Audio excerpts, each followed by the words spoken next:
Times में खुशामदीद। वक्फ bill का समर्थन करने की वजह से नीतीश कुमार को आज सबसे बड़ा झटका लग गया है। मास्टर मुजाहिद आलम ने जनता दल यूनाइटेड को अलविदा कह दिया है। मास्टर मुजाहिद आलम जनता दल यूनाइटेड के सीनियर नेता है। 2 मरतबा जदयू के टिकट पर वो एमएलए का इलेक्शन जीत चुके हैं। 2024 में पार्टी ने उनको किशनगंज से लोकसभा का उम्मीदवार बनाया था और कुछ ही वोटों के फर्क से वो चुनाव हार गए थे। पार्टी के किशनगंज में वो जिला सदर भी थे और सीमांचल में जनता दल यूनाइटेड का चेहरा थे मास्टर मुजाहिद आलम। और अब उन्होंने नीतीश कुमार पर, उनकी पार्टी पर इल्ज़ाम लगाया कि इस पार्टी ने हमारे साथ धोखा किया है, मुसलमानों के साथ गद्दारी की है।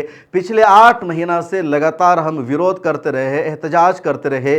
नीतीश कुमार से तमाम नेताओं से मुलाकात करके हमने कहा कि वक्फ बिल का पार्टी को समर्थन नहीं करना है। इसके बावजूद इन लोगों ने हमारी बात नहीं मानी, हमारे साथ गद्दारी की, धोखा दिया और इस वक्फ बिल को हम बर्दाश्त नहीं कर सकते हैं। ये जो अब कानून बन चुका है ये हमारे खिलाफ है, मुसलमानों के खिलाफ है। ये वक्फ बचाओ कानून नहीं है बल्कि वक्फ की तबाही वाला कानून है, मुसलमानों की बर्बादी का कानून है। और इस कानून के होते हुए हमारा ज़मीर गवारा नहीं कर रहा है कभी हम जनता दल यूनाइटेड का हिस्सा रहे, इसलिए अब हम इस पार्टी को अलविदा कह रहे हैं। मास्टर मुजाहिद आलम सीमांचल में जनता दल यूनाइटेड का चेहरा रहे हैं। सीमांचल जो एरिया है बिहार का वो सबसे ज़्यादा मुस्लिम आबादी वाला इलाका कहा जाता है। 4 अजला में तो तकरीबन वहाँ 50% से ऊपर मुसलमानों की आबादी है। उसके अलावा भी आसपास के कई अजला में मुसलमानों का अच्छा खासा असर व रसूख है। और बिहार की हर पार्टी चाहती है कि वहाँ उसका कोई एक बड़ा चेहरा हो, मुस्लिम वोट उसको जाए, क्योंकि बिहार में आधा मुस्लिम वोट सीमांचल में है और आधा मुस्लिम वोट पूरे बिहार में माना जाता है।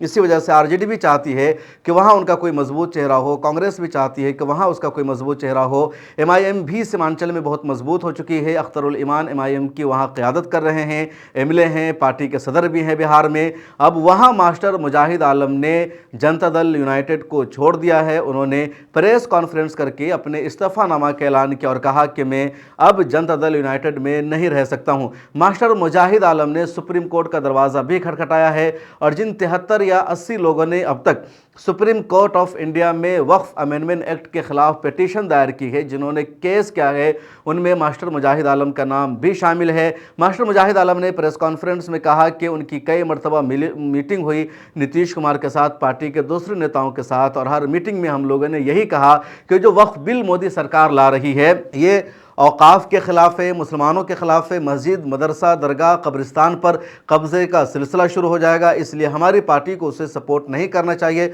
उनका कहना है कि हमारी पार्टी ने कई मरतबा हमें यकीन दहानी भी कराई कि वो इस बिल की हिमायत नहीं करेंगे, लेकिन ये जो बिल पास हो चुका है, जो एक्ट बन चुका है, ये मुकम्मल तौर पर हमारे ख़िलाफ़ है, मुसलमानों के ख़िलाफ़ है, ज़मीनों पर कब्ज़ा करने वाला कानून है। उन्होंने प्रेस कॉन्फ्रेंस में सुप्रीम कोर्ट ऑफ इंडिया के तबसरे का, ऑब्जर्वेशन का हवाला दिया और कहा सुप्रीम कोर्ट ऑफ इंडिया ने कहा कि इसमें जो वक्फ बाय यूज़र है वो ख़तरनाक है। इसके अलावा सुप्रीम कोर्ट ने सीधा सीधा सवाल कर दिया कि जो 400 साल 500 साल पुरानी मस्जिदें हैं उनका आज के दौर में डॉक्यूमेंट्स और सबूत कहाँ से दिखाया जाएगा। इसी तरह सुप्रीम कोर्ट ऑफ इंडिया का सवाल था सॉलिसिटर जनरल से, पूरी सरकार से, कि क्या आप हिंदू एंडोमेंट्स बोर्ड में मुसलमानों को हिस्सा देंगे, उनको मेंबर बनाएंगे, और कुछ भी सरकार इसका जवाब नहीं दे सकी तो फिर मुसलमानों के वक्फ बोर्ड में क्यों हिंदुओं को मेंबर बनाया जाएगा। इसी तरह डीएम के पावर का सवाल था कि डीएम को क्यों पावर दिया जा रहा है, और सुप्रीम कोर्ट ने इन तमाम सवालों को उठाया है। इसका मतलब साफ है कि जो बिल है मुसलमानों के खिलाफ है, मुसलमानों के हुकूक के खिलाफ है, और ऐसे बिल की मेरी पार्टी ने हिमायत की है, इसलिए इसको हम बर्दाश्त नहीं कर सकते। खबर आ रही है कि जैसे मास्टर मुजाहिद आलम के इस्तीफा की खबर सामने आई है, नीतीश कुमार की पार्टी में हंगामा बर्पा हो गया है। सब लोग एक तरह से डरे और सहमे हुए, खुद नीतीश कुमार भी किसी से राब्ता नहीं कर पा रहे हैं। मास्टर मुजाहिद आलम को जनता दल यूनाइटेड के नेताओं ने बहुत समझाने की कोशिश की, उनसे अपील की कि आप इस्तीफा मत दीजिए, पार्टी की इमेज खराब होगी, लेकिन मास्टर मुजाहिद आलम डटे रहे और उन्होंने कहा कि अब और ज़मीर का सौदा हम नहीं कर सकते हैं। मास्टर मुजाहिद आलम का इस्तीफ़ा इसलिए बहुत ज़्यादा अहम है कि सीमांचल में वो पार्टी का चेहरा थे, किशनगंज के ज़िला सदर थे और लोकसभा के उम्मीदवार रह चुके हैं, दूसरे नंबर पर रहे, 2 मरतबा पार्टी के टिकट पर वो चुनाव जीत चुके हैं और पिछले 15 सालों से पार्टी में वो है। 2010 में ही मास्टर मुजाहिद आलम ने जनता दल यूनाइटेड को ज्वाइन किया था। मास्टर मुजाहिद आलम एक तरह से एक टीचर थे, एजुकेशन से उनका ताल्लुक़ था, लेकिन उन्होंने स्कूल से रिज़ाइन करके सियासत को ज्वाइन किया और मास्टर मुजाहिद आलम की किशनगंज में सीमांचल में बहुत ज़्यादा मकबूलियत भी है। जब 2024 का लोकसभा चुनाव हो रहा था और मैं ग्राउंड पर गया था तो वहाँ बहुत ज़्यादा लोग उनके फेवर में थे, उनको सपोर्ट कर रहे थे। ज़्यादातर लोग यही कह रहे थे कि मास्टर मुजाहिद आलम अच्छे हैं। जितने उम्मीदवार इस वक्त मैदान में हैं, लोकसभा का चुनाव लड़ रहे हैं, उनमें ज़मीन से जुड़े हुए मास्टर मुजाहिद आलम हैं। वो एक फ़ोन पर जनता के बीच पहुँच जाते हैं, हर तरह से वो लोगों की मदद करते हैं। लेकिन इस बार हम उनको वोट नहीं देंगे क्योंकि उनकी पार्टी का अलायंस बीजेपी के साथ है।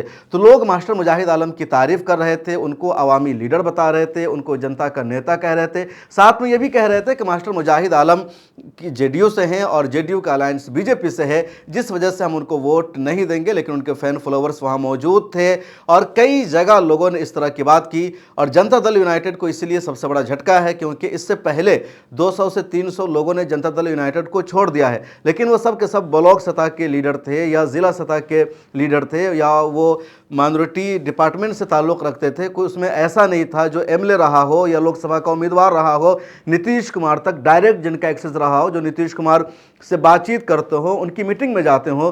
तो ऐसे लोगों में मास्टर मुजाहिद आलम अब तक अकेले शख्स है जो इतना बड़ा ओहदा होने के बावजूद उन्होंने नीतीश कुमार की पार्टी को छोड़ दिया है। और जैसे उनके इस्तीफ़ा की खबर सामने आई है, नीतीश कुमार के करीबी लोगों की जो बेचैनी है, परेशानी है, बढ़ गई है क्योंकि अब पार्टी में बगावत का सिलसिला और तेज़ हो जाएगा।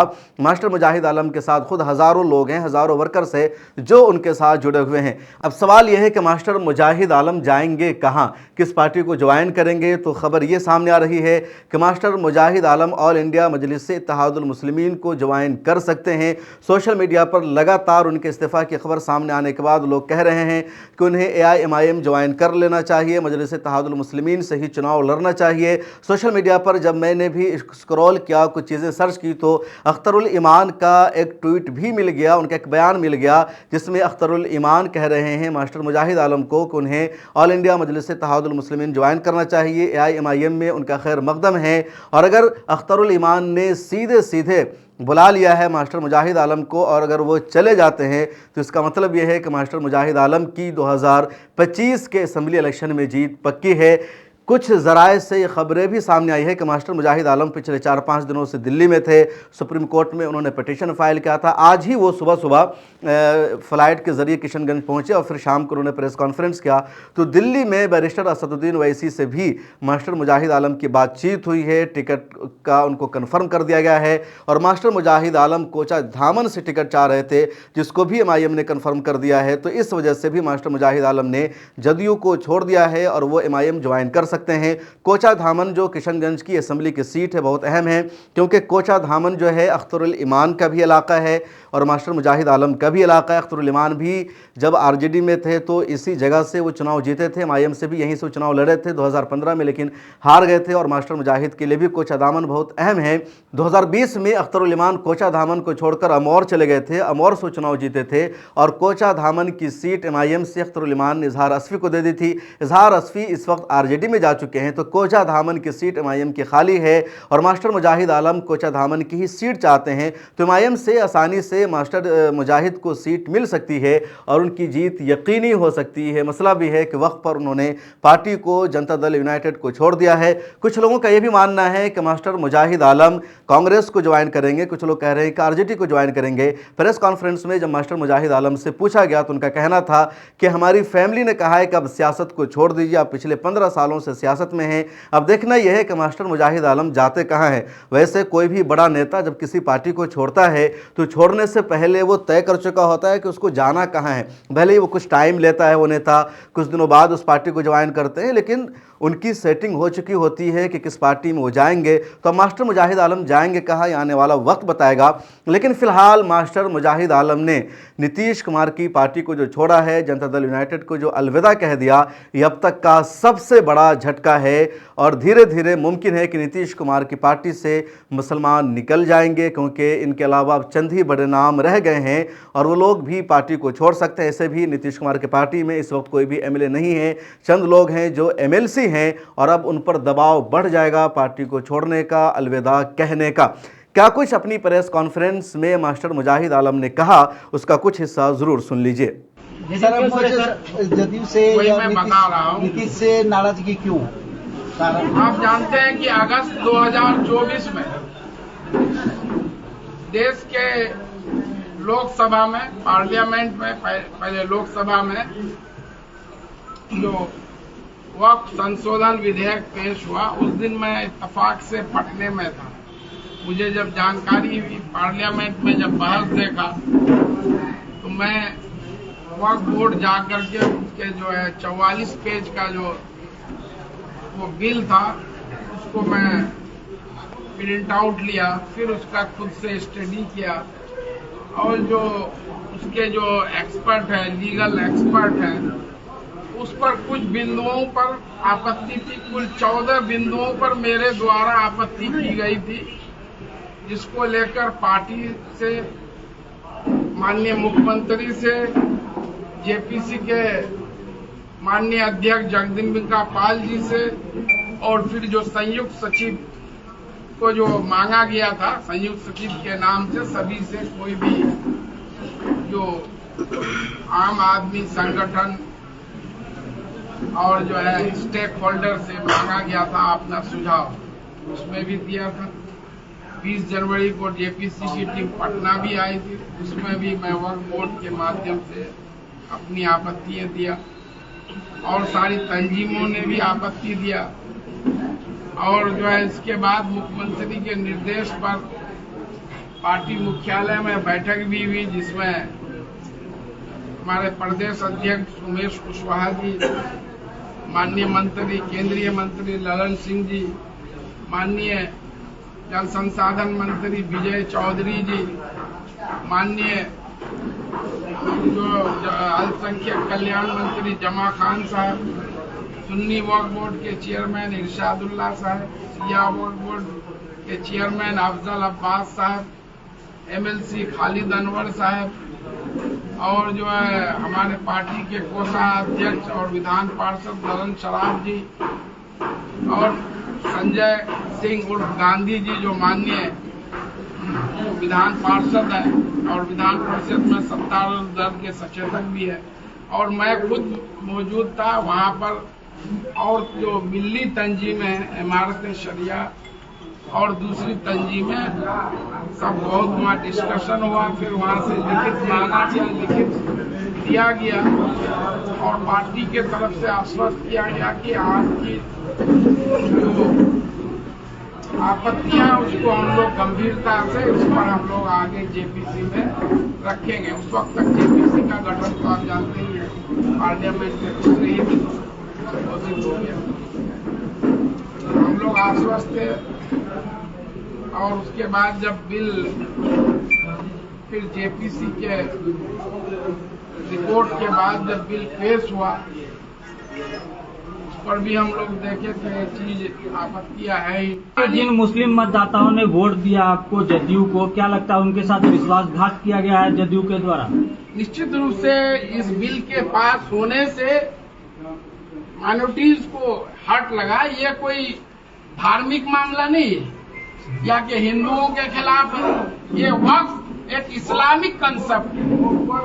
और कोई आप जो है गृह मंत्री बोले 2 हिंदू 2 नॉन मुस्लिम नहीं होगा, तो ये बिल आप गजट देख लीजिए, उसमें प्रोविजन है। तो आदमी किस पर भरोसा करेगा?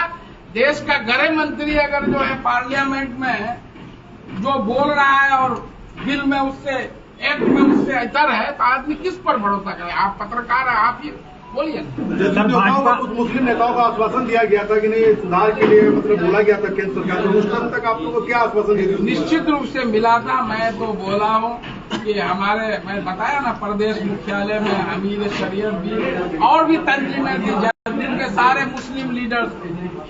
और आखिरी बार मैं 5 अप्रैल को जाके मैं लोगों की जो नाराजगी है और अपनी नाराजगी को मैं कर दिया हूं कि अगर इसको दूर नहीं किया गया तो हम लोगों को इस ऐसे पार्टी में काम करने का जो है हम लोग जो है मजबूर है। आगे क्या प्लान है सर आपका? आगे कोई प्लान नहीं है, मेरा यही प्लान है। पुराने प्लान के साथ आप जा सकते हैं। मेरा यही प्लान है कि इस बिल को रोके, फिर 5 को डेट हम लोग जाएंगे।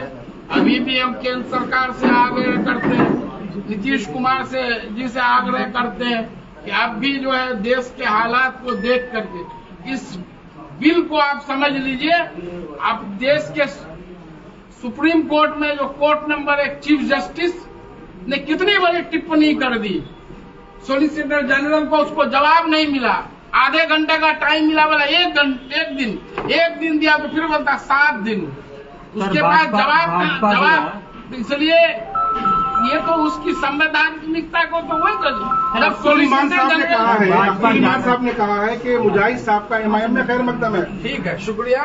लेकिन संभावना है कि नहीं सर? अब संभावना, अब जब चुनाव लड़ेंगे, अभी मेरा पुराने कोई साथी इरादा रहे नहीं। अभी मैं दुविधा में हूँ, 2 धार में हूँ। मुझे अपने मेरे कारण 15 साल से मेरा परिवार सफर कर रहा है।